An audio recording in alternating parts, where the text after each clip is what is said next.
always a special night when Chipper Jones is in the house. Chipper Jones joins Tom Glavine, Joe Simpson, and yours truly. Good to see you, pal. It's good to be here. What have you been up to? Oh, a little bit of this, a little bit of that. yeah. Retired stuff. Retired stuff.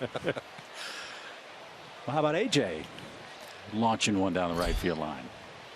You know, I like the matchup tonight. You got a guy who likes to pitch inside, a little cutter. AJ stands up on the plate, gets the bat head out. I like this as a favorable matchup for him tonight. And can't help but ask you about Mike Foltynewicz and what you've seen from him the last couple of times out. I mean, I was talking to some of the.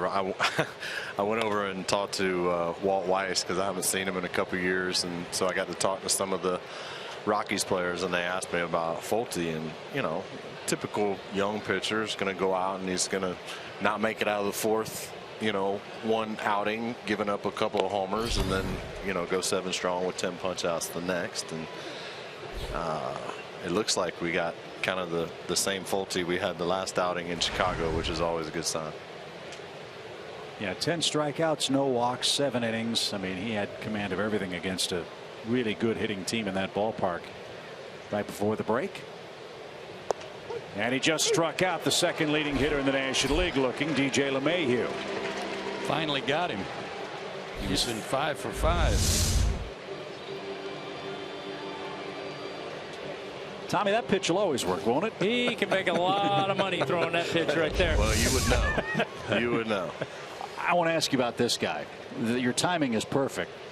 This is my guy right because here. We're looking at one of the best players in the league that not many people east of the Rockies talk about, Nolan Arenado. Yeah.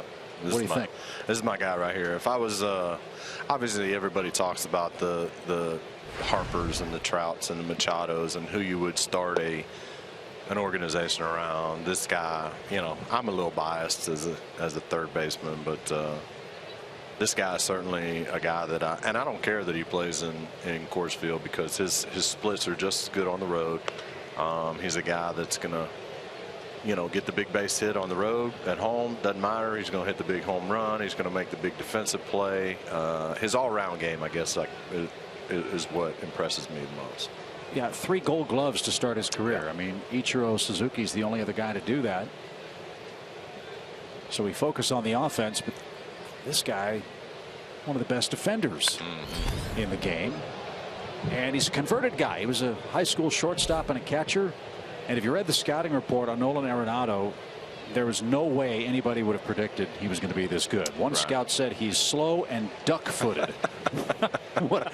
Whatever that means. Well, if you hit the ball out of the park, you don't have to worry about being duck-footed. That was probably a Rocky scout that put that out there so nobody would draft him. Well, he must cover the third base position pretty well to be a Gold Glover. You know, there's some pretty good third basemen, you know, in the league, and for him to distinguish himself this early on in his career, normally it takes you a couple years to kind of get that reputation, but he distinguished himself right away, and you know, he's bringing home. I wouldn't be surprised to see a Silver Slugger in his very near future if he doesn't have 1 or 2 already. He's already only made 1 error so far this year. That's funny to me, you know. Yeah. And how about this? We showed this graphic last night. Bryce Harper, who everybody knows about. Right. From year to year, compare the numbers. Yeah, that's pretty good. I'd like to see, and you know what? The older he gets, the on-base percentage will get better, especially if somebody like Cargo were to get traded, and he might not have the protection behind him that he normally does. You'll see that on-base percentage go up. He's getting pitched to a lot right now, more so than if he was hitting in a different lineup. And Chipper, he said that was a focus for him coming into this year. He wanted to work deeper counts and be more patient at the plate, see more pitches, and consequently walk a little more. That hasn't happened tonight, as he's 0 for 2, and here's Cargo. That's always a good sign too, though, from a young player who wants to get better and trying to figure out a way to get better. Well, I want him swinging the bat. And I mean, 23 bombs, and we're at the All-Star break. 23 bombs and over 70 RBIs. That's big time production. Strike 1 to Carlos Gonzalez. He struck out at a 99-mile-an-hour fastball in the first inning. First of 3 strikeouts for Foltynewicz. And Wentz down and in for an even count.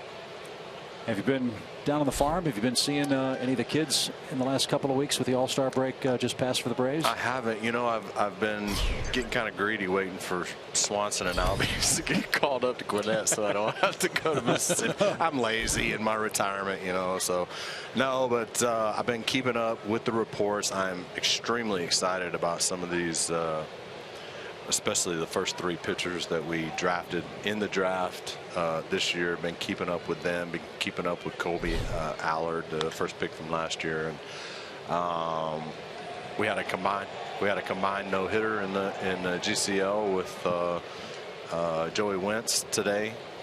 So it's really exciting to see these kids kind of get their professional career started and do it in such a successful manner. Just missed outside for Cargo. 2 balls, 2 strikes. How about the hitters? You can point to Albies and Swanson. I've been keeping up with those guys, but obviously Austin Riley and broken bat. Look at that third sacker with some wheels over there. Adonis Garcia made the play in foul ground. The barrel of the bat ended up in the stands above the Braves dugout. Hope everybody's all right. Chipper Jones will stick with us for the bottom of the 4th inning with the Braves up 2-0.